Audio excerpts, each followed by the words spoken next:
इनकी असलियत बतानी पड़ेगी लोगों को। किस और देश को लेके जा रहे हैं, क्या क्या वादा किया आपसे।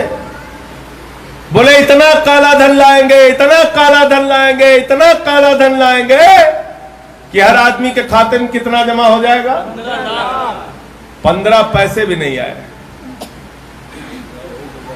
ये जो माताएं बहनें बैठी हैं अपने पति से छिपा के, सुभाषिनी जी यहां पे बैठी, जितना पैसा 1000-500 की नोट इन लोगों ने संदूक में रखा था कि बेटी की शादी में पैसा काम आएगा, छोटा सा घर बनाने में पैसा काम आएगा, नरेंद्र मोदी जी ने कहा माताओं और बहनों यही काला धन है, इसको निकाल के जमा कर। वो भी खाली करा लिया, वो भी खाली करा लिया। बोले नौजवानों को 2 करोड़ नौकरी देंगे, किसानों की फसल का दाम 2 गुना करेंगे, हर आदमी को 15 अगस्त 2022 तक पक्का मकान देंगे। क्या क्या वादे किए आपसे।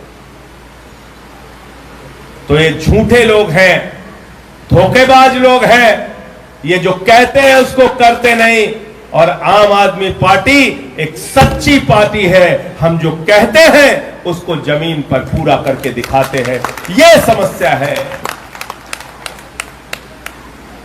और जो अडानी पे हिसाब मांगेगा उसके खिलाफ कार्रवाई होगी, उसके खिलाफ कार्रवाई होगी।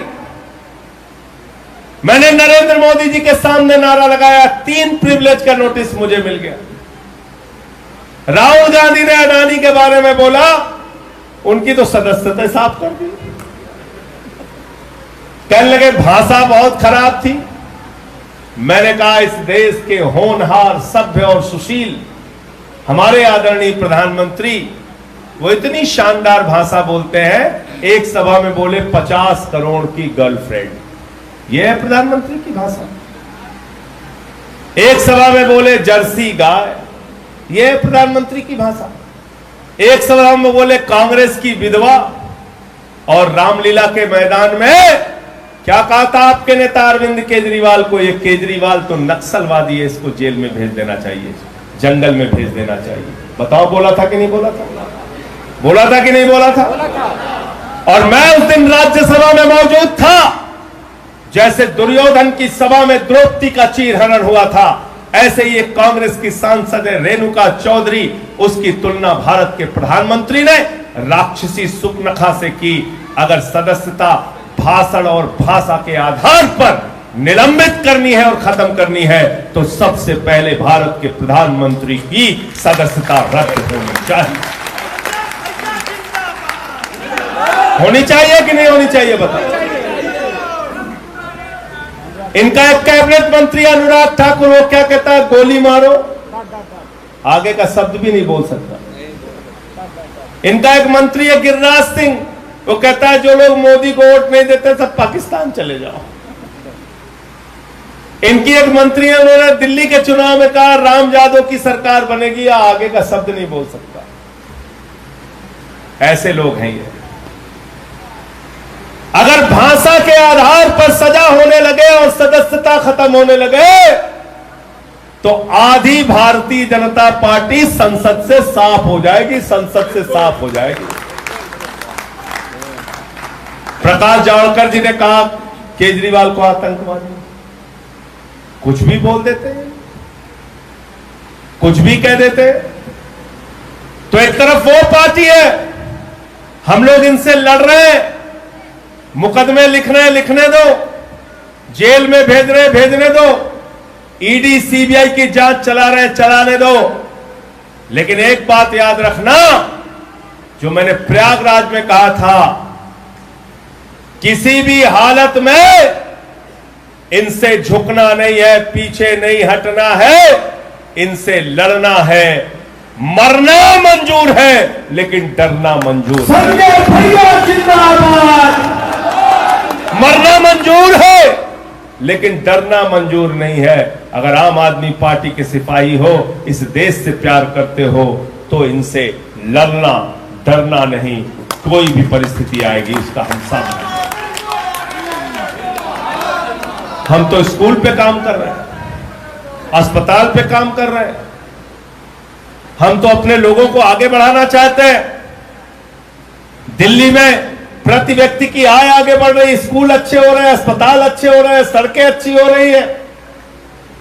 और भारत के प्रधानमंत्री क्या कर रहे हैं? शिक्षा का बजट 2%, स्वास्थ्य का बजट 2%, अडानी पे पैसे लुटाओ। और यही उत्तर प्रदेश में आए तो एक सभा में मैं जो कहता हूं कि हमारी सोचने और समझने की शक्ति कहां चली गई? सोचने समझने की शक्ति खत्म हो गई। फतेहपुर की एक सभा में भारत के प्रधानमंत्री ने कहा, भाइयों और बहनों, अगर गांव-गांव में कब्रिस्तान होता है तो शमशान होना चाहिए कि नहीं होना चाहिए? बताइए। अब भाजपा इतने बड़े अपशकुनी है कि उसी के बाद कोरोना आ गया, गांव-गांव शमशान बन गया। तो जो प्रधानमंत्री और जो पार्टी आपके बच्चों के लिए स्कूल बनाने की सोच नहीं रखती, बल्कि 59,000 सरकारी स्कूल बंद करती है, आपके लिए अस्पताल बनाने की सोच नहीं रखती, बल्कि स्वास्थ्य का बजट 2% रखती है, जो पार्टी आपके लिए स्कूल अस्पताल नहीं शमशान बनाने की सोच रखती है, उनकी विचारधारा और उनकी सोच को आम आदमी पार्टी के सारे कार्यकर्ता मिलके अपने कंधे पर उठा के उसको शमशान में पहुंचा दो। मेरे भाइयों, इस विचार, इस सोच को शमशान और कब्रिस्तान में जाकर दफन कर देना। हमें ये सोच, ये विचार नहीं चाहिए। हमें मिलजुल कर हिंदुस्तान को आगे बढ़ाना है, आगे लेकर जाना है। आज व्यापार प्रकोष्ठ के सम्मेलन में मैं बहुत लंबा बोल गया। आप सबका बहुत बहुत आभार, बहुत बहुत धन्यवाद। मैं धन्यवाद देना चाहता हूं इमरान भाई को, जब संचालन कर रहे थे। हिंदी, संस्कृत, उर्दू, अरबी, हर भाषा पे इनका अधिकार है।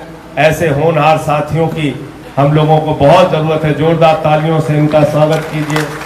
हमारे सूरज भाई हैं, प्रांतीय अध्यक्ष हैं, अयोध्या प्रांत के बहुत ही अच्छे साथी हैं। हमारे साथी वंशराज दुबे जी CYSS के प्रदेश अध्यक्ष हैं, युवा साथी हैं, लड़ते हैं, भिड़ते हैं, डरते नहीं। हमारे साथी सरबजीत सिंह मक्कर साहब हैं, और इन्होंने कैप्टन थे पार्टी में, जब से जुड़े लगातार परिश्रम करते, मेहनत करते हैं। चुनाव समिति के हमारे सदस्य हैं। ब्रिज कुमारी जी चुनाव समिति की सदस्य हैं, शुरू से अन्ना आंदोलन से हम लोगों के साथ जुड़ी रही हैं। चुनाव समिति के हमारे प्रदेश के अध्यक्ष भाई सभाजीत सिंह जी, और ठीक कहा छवि जी ने, दिन रात पार्टी के लिए, संगठन के लिए मेहनत करते हैं। भाई दिनेश पटेल जी हमारे निवर्तमान महामंत्री, कई बार इनकी तल्ख बातों को आपको सुनना पड़ता है, लेकिन बहुत मेहनत से, परिश्रम से पार्टी के लिए काम कर रहे हैं। शेखर दीक्षित जी हमारे लखनऊ नगर निगम के प्रभारी हैं। रोहित श्रीवास्तव जी हमारे जिला अध्यक्ष और मजबूत साथी, कभी भी पार्टी के लिए कोई काम हो सक्रिय रहते हैं। हमारे साथी विनय पटेल जी जो व्यापार प्रकोष्ठ, पंचायत प्रकोष्ठ के हमारे अध्यक्ष हैं प्रदेश के। अविनाश त्रिपाठी जी हमारे शुरुआती दिनों से हमारे साथी हैं और व्यापार क्षेत्र से भी जुड़े हैं। हमारे साथी इमरान लतीफ जी बौद्ध प्रांत के प्रदेश के अध्यक्ष हैं, उनका हृदय से अभिनंदन, स्वागत है। हमारे साथी सक्सेना जी हैं जो प्रदेश अध्यक्ष हैं शिक्षक प्रकोष्ठ के, बौद्धिक प्रकोष्ठ के। हमारे सुभाषनी जी हैं, महिला के अध्यक्ष हैं। टकी भाई हैं, एरम जी हैं, अंजनी मिश्रा जी हैं। अंजनी मिश्रा जी हमारे श्रम प्रकोष्ठ के अध्यक्ष हैं। सभी साथियों का, महेंद्र भाई हमारे प्रवक्ता भी हैं और मीडिया का काम बहुत मजबूती से संभालते हैं। जायसवाल जी, सबका मैं हृदय से आभारी हूं। और एक नाम मधु सेठ बोला था आपने, मधुर सेठ है, क्या नाम है? हाँ, तो नाम तो मुझे ठीक याद है, भूला नहीं हूँ। महासचिव है मधुर सेठ जी, इनके लिए भी तालियां बजा दीजिए सभी साथियों को। शुरू में मैंने नाम नहीं लिया, मैंने कहा सब चले जाएंगे, इसलिए अंतिम में परिचय कराया। इन सबका बहुत बहुत आभार और इस सफल आयोजन के लिए आप सबका बहुत बहुत आभार, बहुत बहुत धन्यवाद। छवि जी और पंकज जी के और इनकी पूरी टीम के लिए एक बार जोरदार तालियां आप लोग बजाइए। साथियों, आप सबसे एक ही बात कहना चाहता हूं